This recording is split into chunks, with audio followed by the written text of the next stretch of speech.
tiada niat untuk menghadiri pengajian atau majelis ta'lim. Tapi mumpung atau mungkin kebetulan dia singgah salat dan ia duduk-duduk atau memiliki janjian menunggu waktu atau ada mau'id yang lain, kemudian di sela-sela waktu ia duduk berada di masjid itu, maka Allah Subhanahu wa taala mengatakan haula'i qaumun la yashqa bihimul jalis. Mereka adalah orang-orang yang dimaksudkan yang hadir di majelis ilmu, orang-orang yang siapapun bersama mereka tidak akan merugi. Jadi dia juga mendapatkan apa? Ketularan ampunan dari Allah Subhanahu wa taala. Dan ini menunjukkan keluasan rahmat Allah Azza wa Jalla. Sekaligus menunjukkan keutamaan menghadiri majelis ilmu seperti ini. Makanya hadir secara langsung, ruh dan fisik itu tentunya lebih besar pahalanya di sisi Allah ketimbang kita menghadiri kajian yang sifatnya online. Walaupun itu juga ada keutamaannya dan jalan menuju ke surga. Masuk dalam keumuman hadis Nabi sallallahu alaihi wasallam, "Man salaka tariqan yaltamisu fihi ilman sahhalallahu lahu tariqan ilal jannah." Barang siapa yang meniti jalan untuk mendapatkan ilmu, maka dimudahkan untuknya jalan menuju ke surga. Bapak Ibu saudara-saudara sekalian yang dimuliakan oleh Allah Azza wa Jalla, begitu banyak nikmat yang Allah Subhanahu wa taala curahkan kepada kita sekalian sampai kita tidak mampu untuk menghitungnya atau tidak mampu untuk membatasinya. Sebagian ulama mengatakan ini kita membatasinya. Kalau menghitungnya, kita bisa menghitungnya, tapi membatasinya kita tidak mampu. Makanya ayatnya mengatakan, wa in ta'uddu ni'matallah la tuhsuha. Sekiranya kalian menghitung-hitung nikmat Allah, ya berarti bisa dihitung. La tuhsuha, kalian tidak mampu untuk membatasinya. Karena setiap saat Allah mencurahkan nikmatnya kepada kita. Sebagaimana yang disebutkan dalam surah Luqman, alam tarau anna Allah sakhkhara lakum ma fis samawati wa ma fil ardi wa asbagha 'alaikum ni'amahu zahiratan wa batinah. Tidakkah kalian melihat bagaimana Allah menundukkan untuk kalian semua yang ada di langit dan yang ada di bumi dan mencurahkan kepada kalian berbagai macam nikmat zahiratan wa batinah. Baik nikmat yang zahir maupun nikmat yang batin. Jadi kita tidak mampu untuk membatasinya. Atau biarlah kita katakan tidak mampu untuk menghitungnya saking banyaknya. Namun terkadang kita merasa orang yang paling merugi atau orang yang paling susah hidupnya karena tidak ada rasa syukur. Kita selalu mencari sesuatu yang tidak ada sehingga kita lalai. Allah telah memberikan kepada kita sesuatu yang diinginkan oleh orang lain. Kehidupan kita mungkin yang penuh dengan kekurangan atau yang sederhana, ketika dilihat oleh sebahagian saudara-saudara kita, mungkin ia ngiler melihatnya. Dan begitulah kita selalu mengeluh. Makanya ketika salah seorang ulama didatangi oleh seorang pemuda yang mengeluhkan berbagai macam masalah yang ia hadapi. Sebagaimana manusia diciptakan seperti itu. Allah mengatakan, innal insana khuliqa halu'a. Manusia memang diciptakan itu banyak berkeluh kesah. Idza massahu syarru jazu'a wa idza massahul khairu manu'a. Ketika dia diuji dengan sesuatu yang ia benci, dia mengumpat.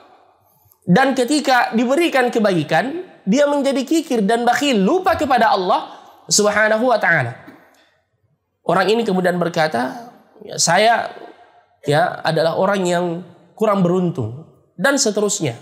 Kira-kira dia curhat seperti itu. Sang alim kemudian berkata, ya, dan beginilah kalau orang selalu memandang nikmat itu hanya sesuatu yang sifatnya materi yang dilihat secara kasat mata. Ya, sang alim ini mengingatkan, ya, alaka ain, apakah engkau memiliki mata untuk melihat? Dia berkata, na'am. Ya, andaikan seseorang membutuhkan mata dan meminta darimu, ya, dengan 100 dinar, apakah engkau memberikannya? Dia mengatakan, saya tidak mau. Apakah engkau memiliki telinga? Apakah saat seseorang meminta telingamu dan diberikan kepadamu 100 dinar, apakah engkau memberikannya? Dia mengatakan, saya tidak mau. Apakah engkau memiliki nikmat al-anf, yaitu penciuman? Disebutkan satu demi satu. Nikmat mulut, lisan, kedua tangan, kedua kaki, kesehatan, akal, pikiran, dan berbagai macam nikmat.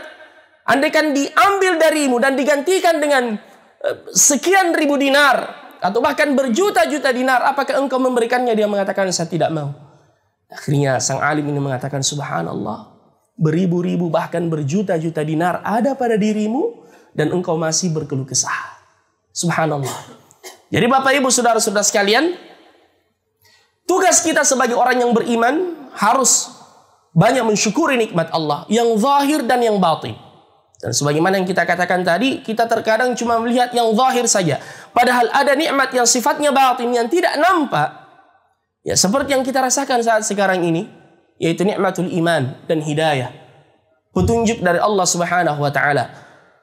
Allah Subhanahu wa taala memberikan dunia ini kepada yang dicintainya dan juga kepada yang tidak dicintainya. Bahkan boleh jadi bagian dunia yang diberikan oleh Allah kepada orang yang tidak dicintainya itu lebih banyak ketimbang kepada mereka yang dicintai oleh Allah, orang-orang saleh. Namun yang namanya nikmat iman, nikmat hidayah, Allah tidak berikan kecuali kepada orang-orang yang dicintainya. Allah tidak berikan kepada orang-orang yang dipilihnya. Ini yang disebut dengan al-istifa. Pada saat berkumandang azan, hayya 'alas salah, hayya 'alal falah. Kemudian kita dengan ringannya walillahil hamd melangkahkan kaki ke masjid. Ini nikmat yang sangat besar. Karena betapa banyak orang yang kuat, ya, yang di siang hari mampu mengangkat beban yang begitu berat, namun untuk melangkahkan kaki ke masjid sangatlah berat. Mungkin dia bisa jogging, mungkin dia bisa berlari, ya, sekian kilo jauhnya, mungkin dia bisa ke tempat gym dan seterusnya. Namun saat dikumandangkan azan begitu berat. Makanya mengapa saat muazzin mengucapkan hayya 'alas salah, apa yang kita baca? Rasulullah mengatakan, "Idza sami'tumul muadzin faqulu mithla ma yaqulul muadzin." Ketika kalian mendengar muadzin itu mengumandangkan azan, ulangi apa yang diucapkan oleh muazzin itu. Kalau dia berkata Allahu Akbar, setelah itu kita juga mengatakan apa? Allahu Akbar. Kalau dia berkata asyhadu an la ilaha illallah, kita mengucapkan apa? Asyhadu an la ilaha illallah. Kalau dia berkata asyhadu anna Muhammadar Rasulullah, kita juga berkata setelahnya asyhadu anna Muhammadar Rasulullah. Dan ketika dia berkata hayya 'alas shalah, apa yang kita ucapkan? La haula wala quwata illa billah. Amalkan ini, Bapak Ibu saudara-saudara sekalian. Ini pahalanya sangat besar. Karena Nabi mengatakan siapa yang melakukan itu dan setelah ia azan selesai dan dia berdoa kepada Allah, Allahumma rabba hadhihi da'wati tamma, dan seterusnya, halat lahu syafaati. Dia berhak mendapatkan syafaatku di hari kemudian. Amalan yang ringan, tapi sekali lagi betapa banyak di antara kita yang melalaikannya. Kita kembali. Saat muadzin mengatakan hayya 'alas salah, apa artinya? Mari salat. Apa yang kita baca tadi? La haula wala quwata illa billah. Apa artinya? Tiada daya dan tiada upaya, tidak ada kekuatan kecuali perkenan dan izin dari Allah. Karena di sini kita bersandar kepada Allah. Kita mau menghadiri panggilan Allah. Kita mau ke masjid. Banyak sekali tantangannya, banyak sekali godaannya. Bisnis belum kelar, pekerjaan belum selesai, belum tuntas. Tiba-tiba ada panggilan, hayya 'alas shalah. Di sini diuji keimanan kita.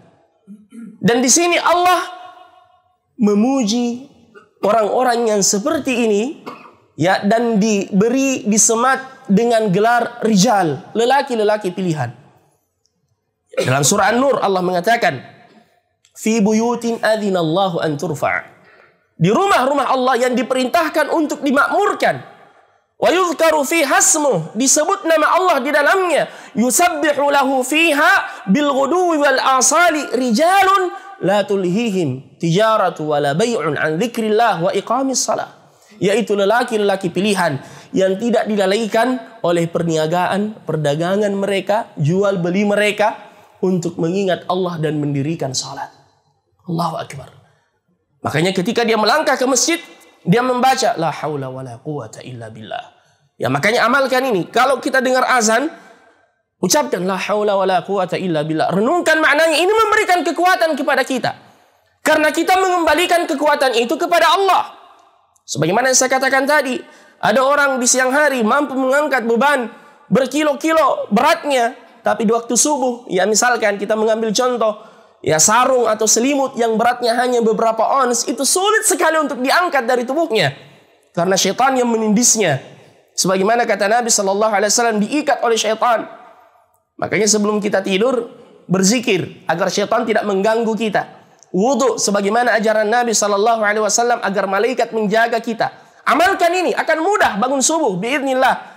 Sebelum tidur, berwudu, baca doa, baca ayat kursi, tidur dengan tenang, kemudian kuatkan azam dan tekad, insya Allah saya akan bangun subuh. Kita akan dibangunkan oleh Allah. Silakan diamalkan, seakan ada yang membangunkan kita. Ya, karena ini adalah bentuk kita mengembalikan segalanya kepada Allah. Jadi, sekali lagi Bapak Ibu Saudara-saudara sekalian, kita adalah hamba yang lemah. Dan segala kebaikan, ketaatan, amalan soleh tidak mampu kita kerjakan sekecil apapun kecuali dengan izin dan perkenan dari Allah. Ya, makanya Allah di dalam Al-Quran menyebutkan di antara perkataan penghuni syurga, ketika mereka telah dimasukkan ke dalam syurga, apa kata mereka? Wal malaikatu yadkhuluna alaihim min kulli bab. Malaikat masuk menemui para penghuni syurga dari setiap pintu. Sebagaimana kita tahu, syurga itu memiliki banyak pintu. Ya, dan malaikat masuk memberi ucapan salam dan berkata, "Salamun alaikum bima sabartum." Keselamatan bagi kalian, ini buah kesabaran kalian. Dan penghuni syurga mengatakan, wa qalu alhamdulillahilladzi hadana li hadza wa ma kunna linahtadiya laula an hadana Allah. Segala puji bagi Allah yang memberikan hidayah kepada kami. Andaikan bukan hidayah dan petunjuk dari Allah, kita tidak mampu untuk mengerjakan kebaikan dan kesalehan. Ya. Dialah Allah yang memperkenankan kita untuk sujud, rukuk kepadanya. Dialah Allah yang mengizinkan kita untuk membaca ayat-ayat Al-Quran. Dialah Allah Subhanahu wa ta'ala yang meringankan tangan kita untuk bersedekah. Dialah Allah Subhanahu wa ta'ala yang menuntun kita untuk berbakti kepada kedua orang tua. Dialah Allah Subhanahu wa ta'ala yang meringankan lisan kita untuk banyak berzikir kepadanya, yang dengannya menenteramkan hati-hati kita. Ala bi dzikrillahi tatmainnul qulub. Nabi mengatakan dalam hadis sebagai contoh, kalimatani khafifatani 'ala lisani thaqilatani fil mizani habibatani ila rahmani subhanallahi wa bihamdi subhanallahil azim. Dua perkataan ringan di lisan, berat pada timbangan kebajikan kita di hari kemudian, dan sangat dicintai oleh Allah subhanallah wa bihamdi subhanallahil azim subhanallah wa bihamdi. Hanya beberapa detik, tapi sedikit yang mengamalkannya. Zikir, amalan yang sederhana, tidak membutuhkan tenaga yang banyak.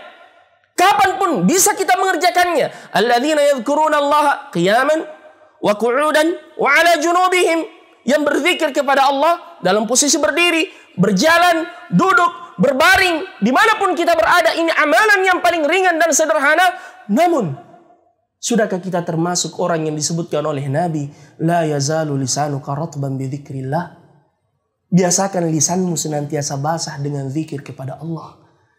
Atau justru sebaliknya, lisan kita penuh dengan ghibah, namimah, gosip, menceritakan kejelekan orang lain yang mengundang dosa.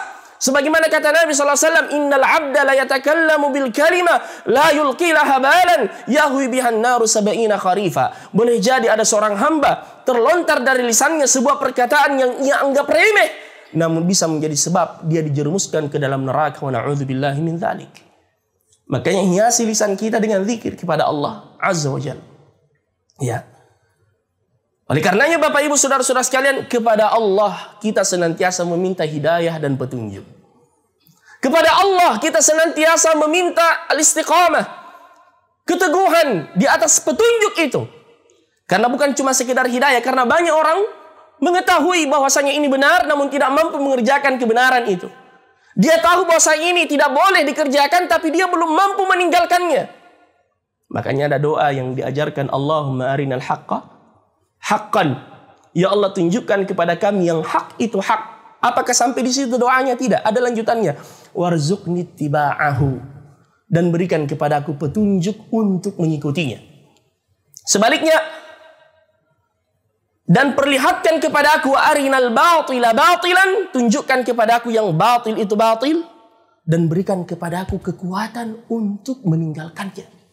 Ya, karena Allah menyebutkan dalam surah Al-Hujurat, walakinna Allah habbaba ilaikumul imana wa zayyanahu fi qulubikum wa karraha ilaikumul kufra wal fusuqa wal isyan ulaika humur rasyidun. Akan tetapi dialah Allah Subhanahu wa taala. Coba kita perhatikan ayat ini. Allah mengatakan dialah Allah habbaba, menjadikan kalian cinta pada keimanan. Habbaba ilaikumul iman. Wa zayyanahu fi qulubikum, dan menjadikan keimanan itu perhiasan di dalam hati-hati kalian.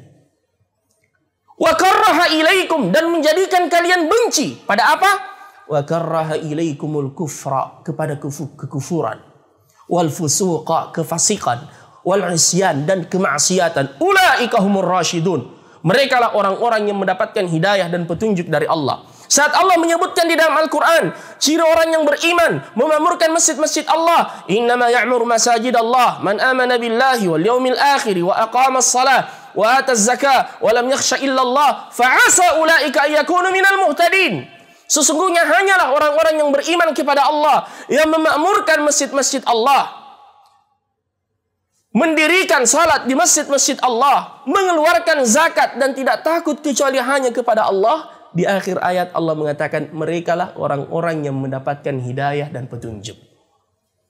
Dan ketahuilah Bapak Ibu Saudara-saudara sekalian, kebahagiaan yang hakiki didapatkan saat kita dekat dengan Allah. Demi Allah, kebahagiaan yang hakiki didapatkan ketika kita semakin berusaha mendekat kepada Allah. Ini janji dari Allah, siapapun kita, di posisi manapun strata kehidupan kita, mau kaya, mau miskin, mau yang sederhana, mau pemimpin, mau yang dipimpin, selama dia mewujudkan syarat keimanan dan amalan saleh, dekat dengan Allah, dia bahagia hidupnya. Ini janji dari Allah. La yukhlifullahu wa'dah, dan Allah tidak akan pernah mengkhianati atau menyelisihi janjinya. Ini Allah yang sebutkan dalam Al-Quran. Man amila salihan min dzakarin aw unsa wa huwa mu'minun falanuhyiyannahu hayatan thayyibah wa lanajziyannahum ajrahum bi ahsani ma kanu ya'malun. Siapa yang mengerjakan amalan saleh dari kaum laki-laki dan kaum perempuan dan dia beriman kepada Allah, kami akan berikan kepadanya kehidupan yang bahagia. Ya, kehidupan yang bahagia. Mungkin orang melihatnya gajinya pas-pasan, tetapi subhanallah, bahagia hatinya karena dekat dengan Allah. Ya, karena kebahagiaan di dalam hati, bukan yang zahir. Bapak Ibu Saudara-saudara sekalian, jangan tertipu dengan fata morgana. Jangan tertipu dengan orang yang banyak mengekspos, ya seakan dia orang yang paling bahagia di dunia, tetapi terkadang, bukan terkadang, bahkan dia merasakan keperihan di dalam hatinya karena jauh dari Allah Subhanahu wa taala. Janji dari Allah, "Wa man yu'min billahi yahdi qalbah." Siapa yang beriman kepada Allah diberi petunjuk hidayah di dalam hatinya. Dalam riwayat yang lain dibaca, yahda qalbuh. Siapa yang beriman kepada Allah, hatinya tenang. Hatinya tenang, dia menghadapi kehidupan. Ya, apapun yang terjadi, dia pasrah kepada Allah. Pasrah bukan berarti ya dia bermalas-malasan, tidak, tetapi dia mengembalikan segalanya kepada Allah Azza wa Jalla. Ya, karena la malja minallahi illa ilaih. Tidak ada ya jalan keluar dan pelarian dari Allah kecuali kembali kepada Allah Subhanahu wa taala. Oleh karenanya, Bapak Ibu Saudara-saudara sekalian, sebagai penutup dan kesimpulan, ya terutama ini adalah momentum hijrah, mari kita semakin memperbaiki diri kita. Berlalunya setahun menunjukkan 1 tahun lagi jatah umur kita telah diambil oleh Allah Azza wa Jalla. Ya, dan jangan kita tertipu dengan orang yang selalu berkata kepada kita, saya lihat kau ini tambah awet muda. Jangan tertipu dengan perkataan itu. Ya, karena ya kematian itu tidak memandang usia. Ya, tidak memandang usia, mau tua, mau muda, mau yang sakit atau yang sehat. Ya, kalau telah tiba ajalnya, ya, idza jaa ajaluhum la yastakhiruna sa'atan wa la yastaqdimun. Ketika ajal seseorang telah tiba, tidak mampu dimajukan dan tidak mampu diundurkan sedikit pun. Kita harus senantiasa mempersiapkan diri kembali kepada Allah Subhanahu wa taala, dan semoga kita mendapatkan husnul khatimah. Dan itu ditentukan dari sekarang bagaimana kondisi dan keadaan hidup kita di dunia. Ya. Kita manusia biasa. Terkadang bahkan banyak terjatuh dalam perbuatan dosa, dan ini sendiri disebutkan oleh Nabi, kullu bani Adam khata'. Setiap anak cucu Adam banyak melakukan perbuatan salah, tapi jangan menyerah. Kembali lagi ke jalan Allah terus. Ya, dan ini disebut dengan mujahadah. Mujahadah, jihad di jalan Allah. Ya, bukan cuma dengan angkat senjata, tetapi jihad bermujahadah, menaklukkan hawa nafsu kita. Dan Allah memberi jaminan di dalam Al-Quran, walladzina jahadu fina lanahdiyannahum subulana. Orang yang bermujahadah, bersungguh-sungguh meniti jalan di atas jalan kami, kata Allah, kami akan memberikan hidayah dan petunjuk kepadanya. Awalnya dia berat, namun pada akhirnya kebaikan dan kesalehan itu akan menjadi ringan baginya insya Allah. Saya rasa demikian apa yang kita sampaikan pada kesempatan yang mubarakah ini, pas 20 menit ya dari waktu yang diberikan kepada kami. Selamat kembali beraktivitas, jaga zikir tak, jaga salat tak, kemudian jaga hati ya, senantiasa terpaut dengan Allah Subhanahu wa taala, perbanyak istighfar lisan kita. Kalau sewaktu-waktu tiba-tiba hati tak galau tanpa kita tahu sebabnya, banyak-banyak istighfar. Karena ada dosa itu yang mungkin kita tidak ketahui yang kita lakukan, itu yang menyebabkan hati kita galau. Ya, jadi kalau galau ya padahal apa ini yang membuat saya galau gaji Masya Allah cukup. Ya semuanya terpenuhi, tapi saya selalu merasa sesak. Istighfar. Astagfirullahaladzim. Ingat Allah. Ya bahkan kalau perlu salat ke masjid berdoa tenang kembali hati kita biidznillah tabaraka taala. Karena yang selalu ingin membuat kita sedih itu syaitan. Ya. Syaitan. Innama dzalikum syaitanu yukhawwifu awliya'ahu. Syaitan itu senantiasa mempertakut-takuti hamba-hamba Allah Subhanahu wa taala.